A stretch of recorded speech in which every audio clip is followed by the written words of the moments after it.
Lo primero que quería decir de parte de mis compañeros era agradeceros la asistencia,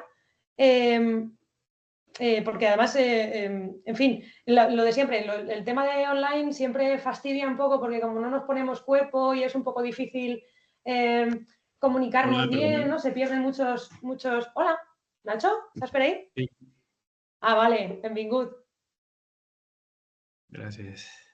Que estar online es un rollo porque al final estamos aquí todos de cara al ordenador, pero que también tiene cosas muy chulas y, por ejemplo, lo de que cada uno seamos de un sitio me parece una pasada. Ahora estábamos revisando la lista de lugares desde donde nos estamos conectando y la verdad que es un lujo porque si no, no hubiera habido manera de reunirnos de tantos sitios. Así, mirando por encima, nosotros ya somos muy diversos, de Gran Alacant, Alzira, Gandía, Elche, Guardamar, Valencia, tanto profesores de instituto como de la Universidad de Valencia, pero también hay personas, creo que presentes de Castelló, de Mislata, de Aldaya, de Sagunt, incluso una persona de Madrid.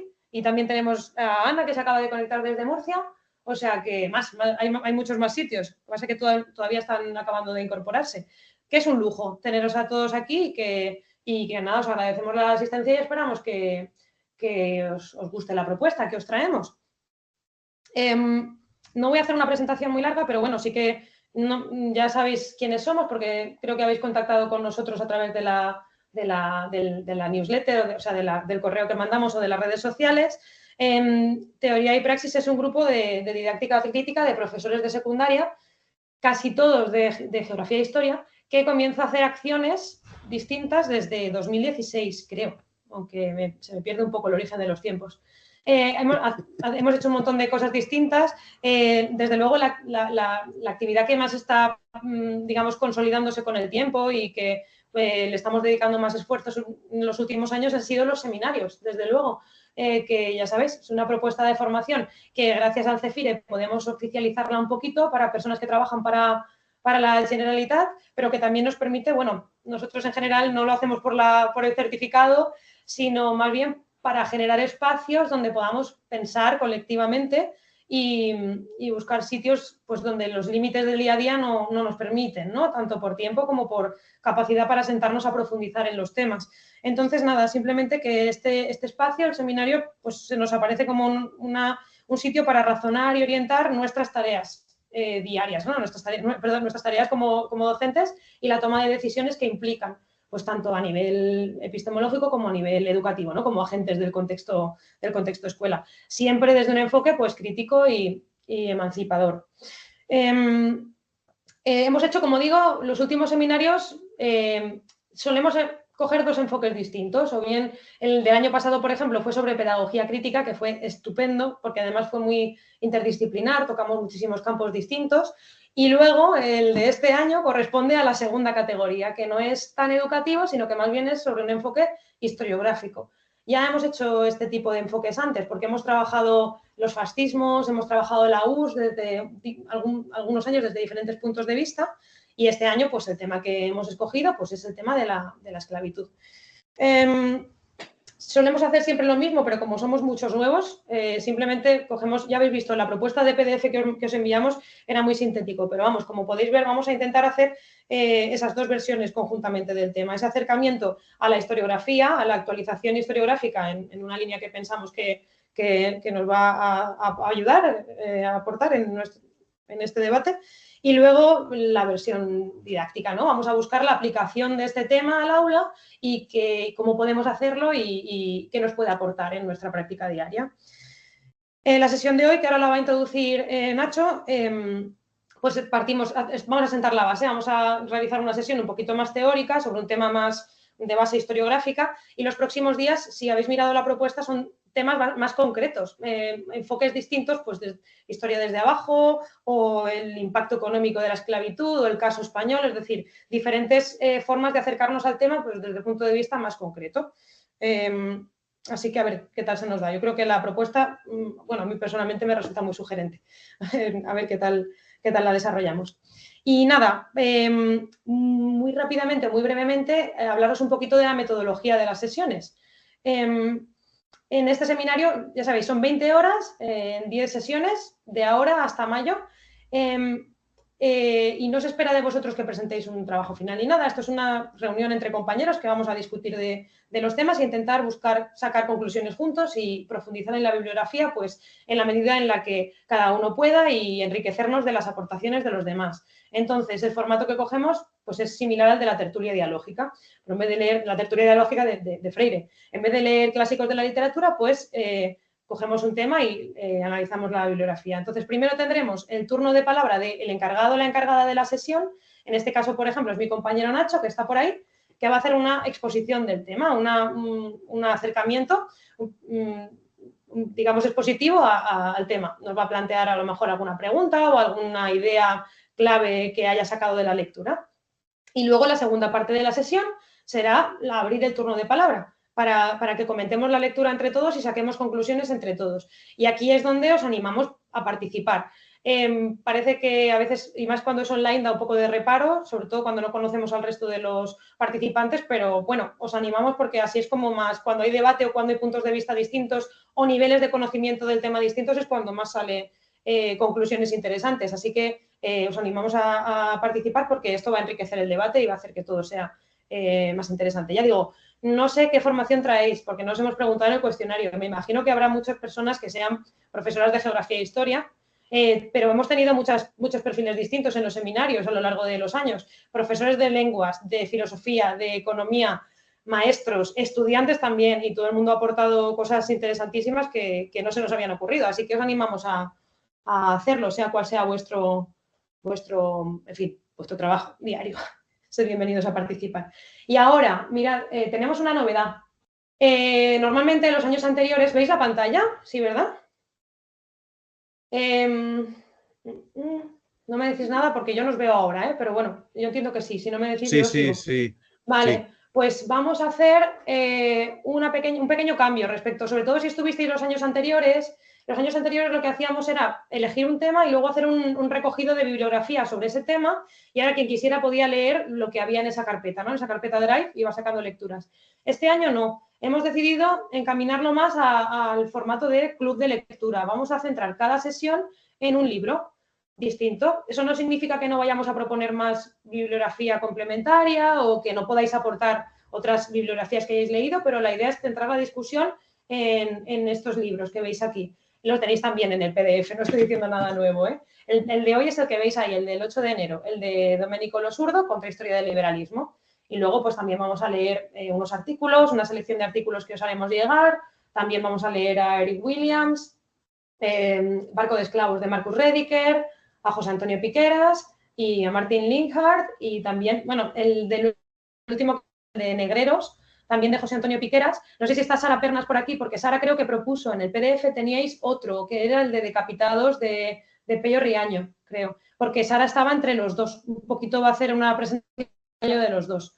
Pero bueno, decidí poner este porque la portada es chulísima. Y bueno, pero vamos, ahí está la cosa.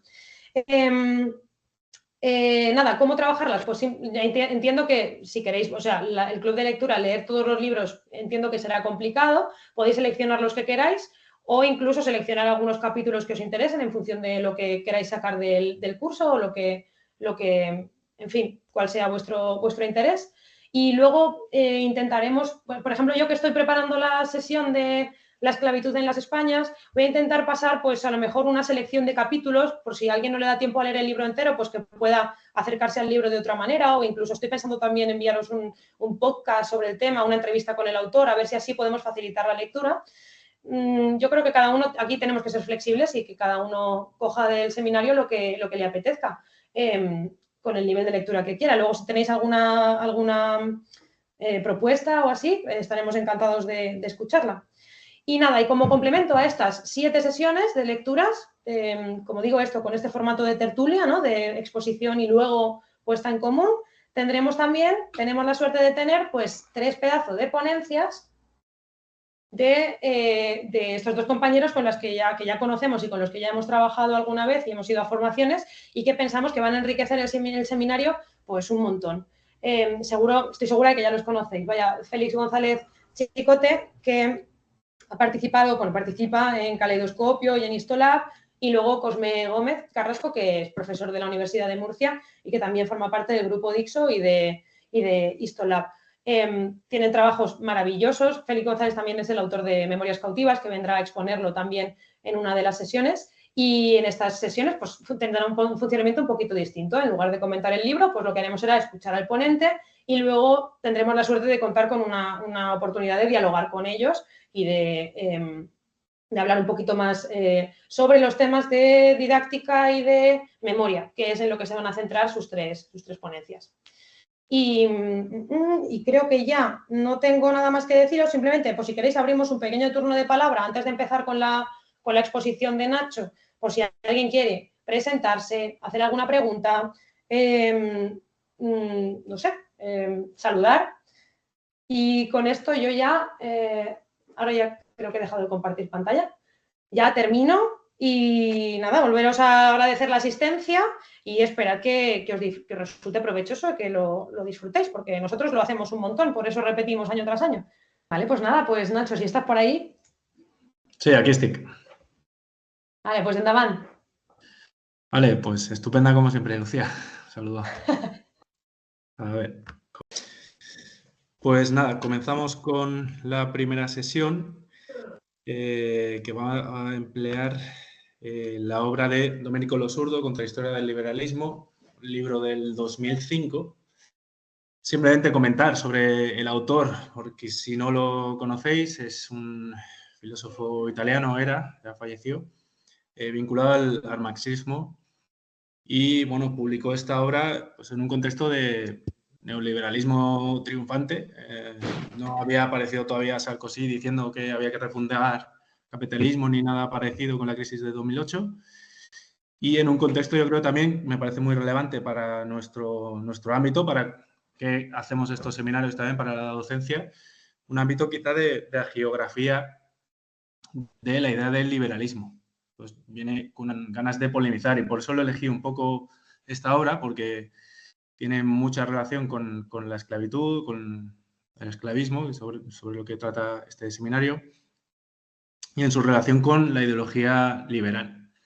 Pues no sé, luego planteamos en el debate cómo están los libros de texto y demás, la ideología liberal, el liberalismo como un movimiento político y cómo lo enseñamos, porque yo no tengo muy claro cómo deberíamos enseñarlo, pero bueno, pues por generar un poco de crítica.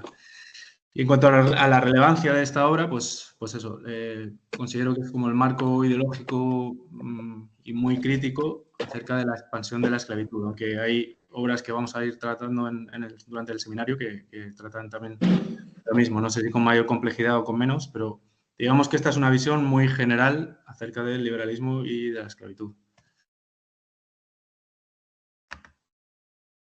Lo Surdo comienza con una pregunta de ¿qué es el liberalismo? Pues la pregunta de ¿qué es el liberalismo? Tiene una respuesta sencilla, fácil, de tradición de pensamiento, que centra su preocupación en la libertad del individuo, que sería como la canónica que nos encontramos en un libro de cuarto.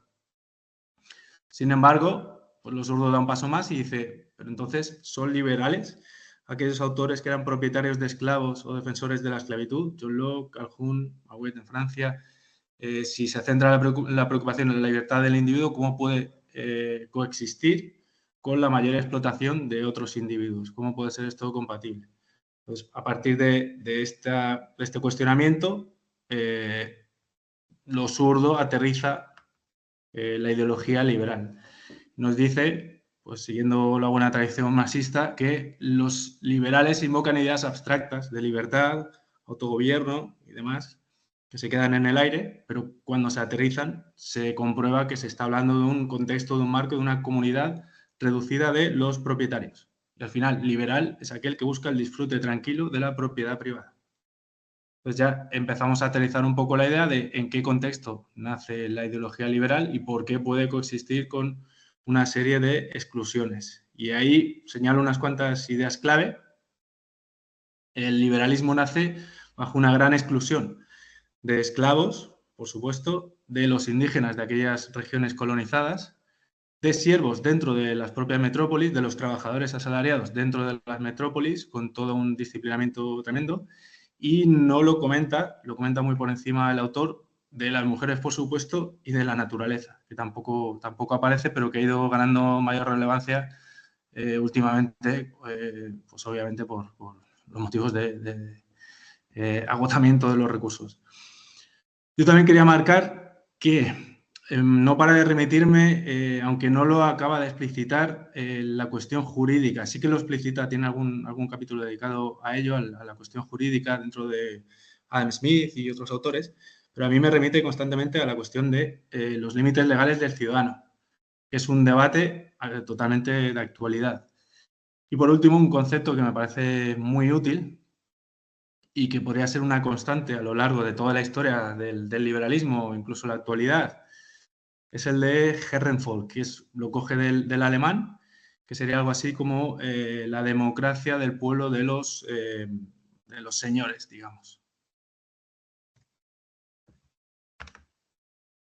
Y, bueno, para enmarcar también a qué esclavitud nos estamos refiriendo, por supuesto la esclavitud es un hecho antiguo y extendido por prácticamente todos los continentes desde la Edad Antigua, pero aquí obviamente estamos utilizando el concepto referido a un espacio y un tiempo concretos, al mundo liberal capitalista y a la trata humana racializada, sobre todo desde África, entre estos siglos, entre el XVII y el XIX. No nos vamos a referir a todas las esclavitudes, obviamente. Nos referimos a la esclavitud de los barcos negreros. Pues bien, para lo zurdo, y aquí estaría una de las tesis centrales del libro, es que el liberalismo y el auge de la esclavitud capitalista forman parte de un parto gemelar. Viene a decir que no es algo que permanezca a pesar de las revoluciones, sino que conoce su máximo de desarrollo con posterioridad a tal éxito. Y yo creo que es el éxito valga la redundancia, del libro, el señalar esto, que las propias revoluciones liberales en los países en que ocurren en primer lugar tienen un componente esencial de necesidad de esclavismo, de querer independizarse de la corona para poder legislar acerca de sus esclavos. Y esto es uno de los puntos que habría que señalar. Y por otro lado, también nos viene a decir que a la época liberal asiste al nacimiento de la esclavitud mercancía sobre una base racial. Estamos hablando de un tipo de esclavitud concreta, que se basa en una esclavitud, digamos, más dedicada al mercado, una esclavitud capitalista, sobre una base racial. No es una esclavitud pues como la de los romanos o del mundo antiguo. En este proceso, por supuesto, está negada la libertad de estas personas racializadas cazadas en África, pero también se da otra paradoja, y es que dentro de todo este discurso liberal se niega en parte la libertad del propio dueño de los esclavos y incluso la libertad religiosa. Estos son otros puntos que también señala el libro. Se ven limitadas por un bien común. Por ejemplo, se prohíbe enseñar a leer o a escribir a los propios esclavos, a mantener relaciones sexuales o a consagrar matrimonios interraciales, por eso lo de atentar con la libertad religiosa. Y al final el esclavo es visto como un enemigo interno contra el que hay que defenderse y estar en guardia siempre. Esto nos lleva a que los propios blancos propietarios están disciplinados. Los abolicionistas son traidores y hay toda una legislación acerca de lo que pueden o no pueden hacer, pues es una paradoja dentro de todo este sistema que se supone que es para la libertad de los propietarios. Luego hay más puntos de interés. Bueno, perdonad, no lo he dicho, pero en cualquier momento podéis levantar la mano, participar, me podéis cortar, podéis tomar el hilo. Yo estoy señalando aquí una serie de ideas que me ha sugerido el libro, las voy soltando y luego ya, si queréis, nos detenemos o si queréis volvemos para atrás o como veáis. ¿Vale? Otro de los puntos que me parecen interesantes es esto que he comentado antes, de la importancia que tenía la servidumbre, la raza o la esclavitud sobre las revoluciones liberales clásicas. En los Países Bajos o los Estados Unidos, la propia corona está imponiendo ciertos límites a la hora de lidiar con los siervos o con los esclavos, y esto está sentando mal a los propios propietarios. Por lo tanto, planteo ahí como interrogación, ¿son revoluciones en realidad, en segundo plano conservadoras, los propietarios empiezan a legislar sobre sus esclavos, se endurece el sistema de castas, tanto en el norte dominado por los franceses o cuando entran en Texas e legalizan la esclavitud, que había sido abolida en México. En ese caso, pues eso, genera un cuestionamiento de las retóricas, de las narrativas tradicionales que hemos venido compartiendo y arrastrando sobre el liberalismo. Por otro lado, también, supongo que estará en todos los libros que tratemos en el seminario, está la importancia de la Revolución de Santo Domingo, Haití, que se extiende sobre toda Sudamérica, el movimiento de Bolívar y demás, y también en Norteamérica, por el miedo al contagio, en que se endurecen las medidas. Y el libro también, me parece que acierta aquí, incluye voces liberales críticas. No todo es una especie como de... no sé, no me ha parecido tan un libro de blancos o negros, sino que introduce, pues eso, en su momento. Lo que pasa es que está diferenciándolos. Considera que aparece una nueva rama dentro del liberalismo que él llama ya radicalismo. Y estos sí que son los que quieren extender y acabar con todas estas exclusiones y extender los derechos y libertades a toda la población. Y por otro lado también existe el fundamentalismo cristiano, que influye también en el radicalismo. Otro punto interesante de esta obra es la relación entre el liberalismo y la raza. Una vez abolida, continúa la exclusión, y esto lo explica Lozurdo en que este pueblo de hombres libres, al final, necesita basar su exclusión en algún tipo de genealogía. E incluso hay todo un desarrollo de por qué hay pueblos libres y en Europa habría una especie de jerarquía en que los anglosajones que se retrotraen a antepasados germánicos son pueblos libres, mientras que los del sur seríamos todavía unos bárbaros sujetos al despotismo. Y de ahí, dentro de esta escala, a nivel europeo, ya se extiende al resto del mundo. Pues esta exclusión lleva a una serie de conceptos. Por ejemplo, en Sudáfrica se le intentó llamar liberalismo segregacionista, en Estados Unidos se le llamó republicanismo aristocrático, Tocqueville o Calhoun lo llamaron democracia, y luego aparecen otros que dicen que sí es helénica, en fin. De todos estos conceptos, con el que se queda Lozurdo es con el de democracia Herrenvolk, que es el que hemos comentado antes, es esa democracia para un pueblo de los señores. Y esto también nos lleva a la propia declaración de independencia, en que los propios autores de esta declaración vienen a decir, que esto lo repite en varias ocasiones Lozurdo, no queremos ser tratados como los negros. En este sentido, el hombre libre es aquel que se legisla a sí mismo. Por lo tanto, está como normalizado que es una cuestión racial, no es una cuestión de libertad absoluta y plena para todos los seres humanos. La otra gran exclusión ocurre sobre los nativos de las colonias. Esta población tampoco es asimilable, partiendo de este concepto de democracia para el pueblo de los señores. Repite también en varias ocasiones lo de los carteles de prohibido perros irlandeses o en el resto de colonias. La normalización de la exclusión de asiáticos, africanos, son pueblos incapaces de la libertad, esclavos por naturaleza, y por lo tanto las ideas liberales de esta tradición liberal contendrían una tentación eugenésica. Y ya aparece desde autores como Sillés, que plantea el entrecruzamiento de monos y negros para crear seres domesticables. Aparece, pues, ya por supuesto, Malthus. Esto lo podemos también luego comentar un poco más. Hay una sugerencia por ahí. La otra gran exclusión en el interior de las metrópolis, pero esto ya salirnos un poco del tema, pero bueno, son también ideas que considero claves porque no se puede separar la evolución de la esclavitud del resto de elementos que aparecen en las metrópolis. La otra gran exclusión serían los siervos, los que están sometidos a castigos físicos, a injerencia en su vida privada. Aparece una esclavitud por contrato que es defendida por los propios liberales. Uno de los grandes lemas del liberalismo sería el de pacta sunt servanda, la sacralidad de los contratos.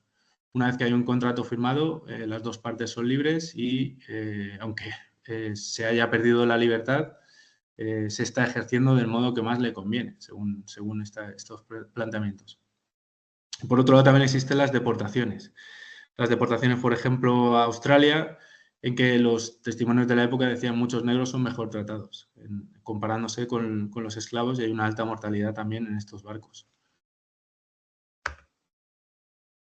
Y la otra gran exclusión que analiza Losurdo en la obra es el de las masas asalariadas, en que para Burke o Sillés, de nuevo, son un instrumento vocal o una máquina bípeda. Están despojados de humanidad y, por lo tanto, no deben compartir la ciudadanía. Hay toda una legislación de pobres, de pauperismo.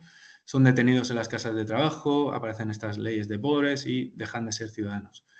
Aparece también los sistemas disciplinarios. El más famoso de todos es el planteamiento de Jeremy Bentham acerca de los panópticos, las prisiones, las escuelas, los conventos y demás. Coexiste todos estos lemas de libertades individuales y de derechos del hombre y del ciudadano con el enrolamiento forzoso, que incluye el poder de muerte sobre los soldados en las levas forzosas. Y el sistema penal se amplía de manera imparable y afecta sobre todo también a la defensa de la propiedad. Amplían los tipos penales y se amplían los tipos sobre los que se aplica la pena de muerte. Se incluye también el robo de niños, la injerencia en la vida privada y se prohíbe, por supuesto, la acción colectiva por parte de estos instrumentos vocales o de máquinas bípedas. Esto es, el sindicalismo, por supuesto, está prohibido en un primer momento. Pongo aquí alguna frase, algún extracto de John Locke. Es necesario intervenir de manera radical y drástica en un área infectada de la sociedad, se refiere a los pobres, y cuando habla de los ladrones, un hombre puede legalmente matar a un ladrón que no le ha hecho ningún daño físico. Son algunas de las perlas que aparecen y que contrastan con las hagiografías acerca del pensamiento liberal.